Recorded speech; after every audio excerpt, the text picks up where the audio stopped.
les perturbateurs endocriniens ont envahi notre quotidien. Présents dans les détergents, les peintures, les plastiques, pesticides, cosmétiques et parfois même dans l'eau des nappes phréatiques, il y en a partout. Ils sont largement responsables de l'augmentation de maladies chroniques comme des cancers, des problèmes d'infertilité, de troubles génitaux, des maladies neurologiques ou encore de l'obésité. Même à faible dose, un fœtus exposé a plus de chances de développer une maladie à l'âge adulte. Autre gros point noir, l'effet cocktail. Une molécule isolée et à faible dose peut être sans danger pour l'homme. En revanche, si elle est mélangée avec d'autres, la combinaison devient nocive.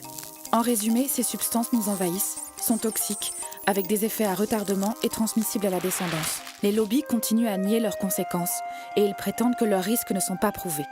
Comme hier, ils nous disaient « le réchauffement climatique n'existe pas » ou « l'amiante est un produit révolutionnaire », ils veulent nous faire croire que les perturbateurs endocriniens ne présentent pas de risque réel.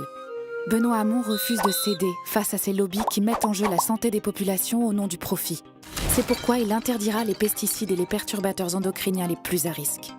Ministre, il n'avait pas eu la main qui tremble lorsque le bisphénol A avait été interdit ou qu'il avait dû se confronter au lobby financier lors de sa loi consommation qui redonne une liberté de choix authentique aux consommateurs. Il faut d'ailleurs lutter contre l'idée selon laquelle on ne pourrait pas les éviter. De nombreuses alternatives existent déjà. La recherche doit être amplifiée.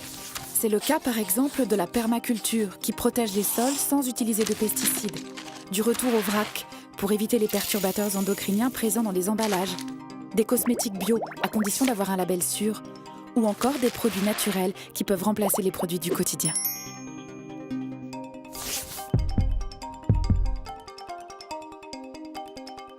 Retrouvez l'ensemble des mesures de Benoît Hamon en vous connectant sur benoîthamon2017.fr.